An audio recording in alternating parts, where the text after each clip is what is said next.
Hey friends, it's Mr. Jim and welcome back to Kids Short Stories. Today's story is part 2 of Alice and Violet's crazy adventure with those ginormous crawling gummy bears. What in the world are they going to do? Are they going to be stuck in their bedroom forever? I don't know. Well, we gotta find out. Are you guys ready for today's adventure? Me too. Let's go.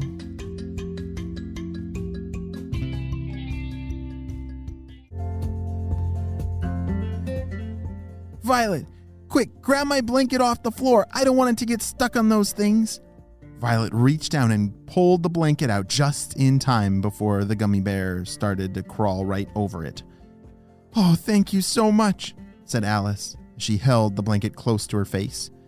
You see, these tiny little gummy bears that they had found in the street were now giant gummy bears. They were the size of squirrels that wiggled around kind of like slugs or snails. They were not very fast, but it's like everything they touched became completely sticky.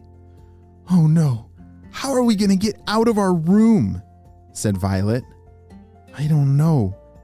I don't know how we get to the door without getting stuck, said Alice. Wait a second. Violet had a thought. What if we just play it like Floor is Lava?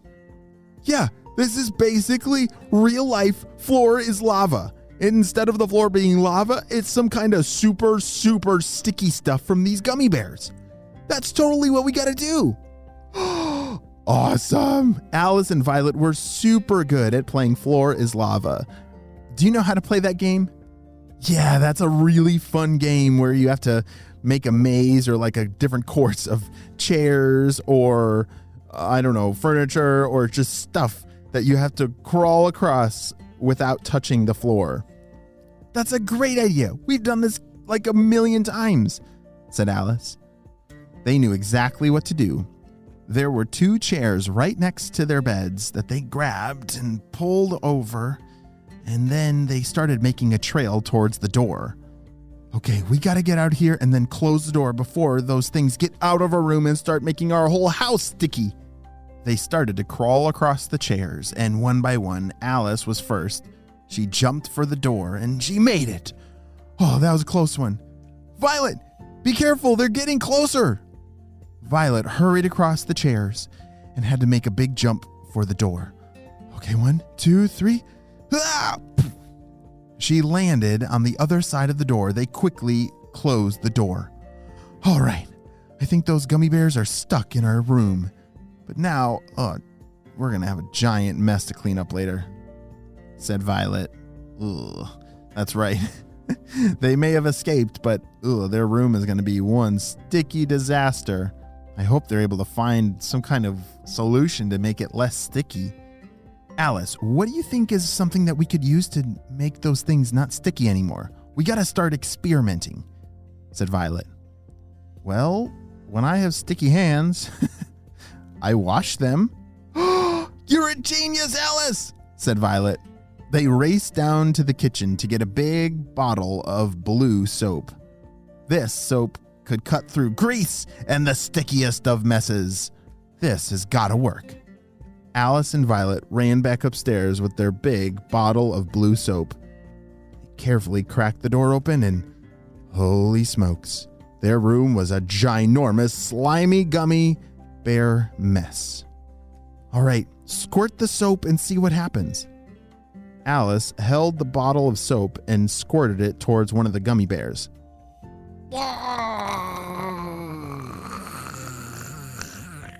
It's working! That was the sound of one of the gummy bears starting to dissolve from the soap. All right, Alice, keep squirting all those other gummy bears. We got to get them out of our room fast. Alice continued to squirt all that blue soap all over the gummy bears, which had made a giant mess in the room, and now it was turning into kind of a soapy bubble mess. But at least they won't be stuck there forever. As they finished off the last of the gummy bears in the room, they looked over towards their window and looked out. Oh no, they both said in unison. They couldn't believe it. Their entire neighborhood was being overrun by these gummy bears who were now crawling not only on the street, but into people's yards and on their front porches. We gotta spread this news fast. Everyone's gotta start spraying soap at them. Hurry! Alice and Violet grabbed the phone and started calling all their neighbors. One by one, they told them about the soap that was gonna get rid of all this sticky mess. And one by one, the neighbors started spraying all that blue soap everywhere.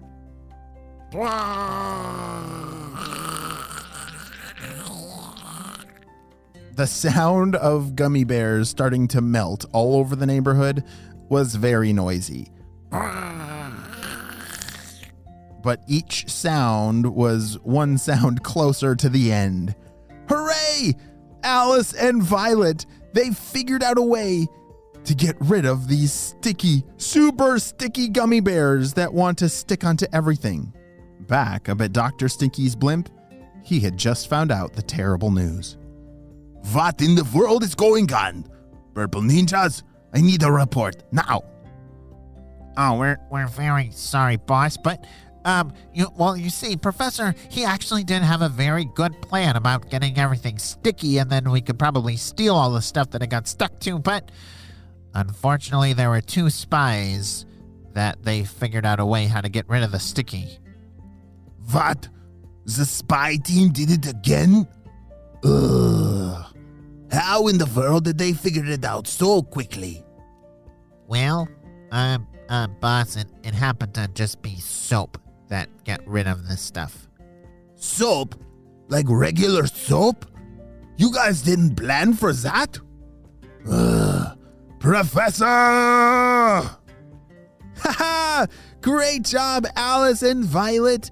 You guys saved the day and saved the city from a giant sticky mess.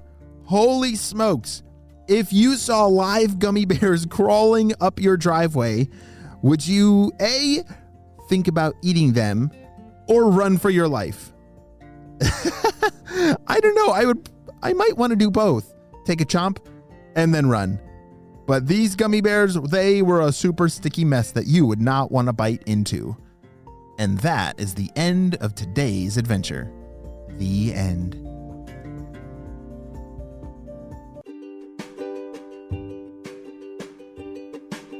Great job, you listened all the way to the end, and you know what time it is. It's time for Kid Shoutouts. I want to say hey to Elouan from New Brunswick, Canada, Oliver from Washington, Maya from Massachusetts, CJ from Texas, Tucker from Wyoming, Asher and Emmett from Texas, and Oliver from Flagstaff, Arizona. I'm so glad that you're all in the Kid Short Stories family and on our spy team. We could not stop Dr. Stinky Breath and his team without you, my friends. Well, right now, smash that plus sign or the follow button so you don't miss out on any of our stories, and I will see you on our next adventure. Bye!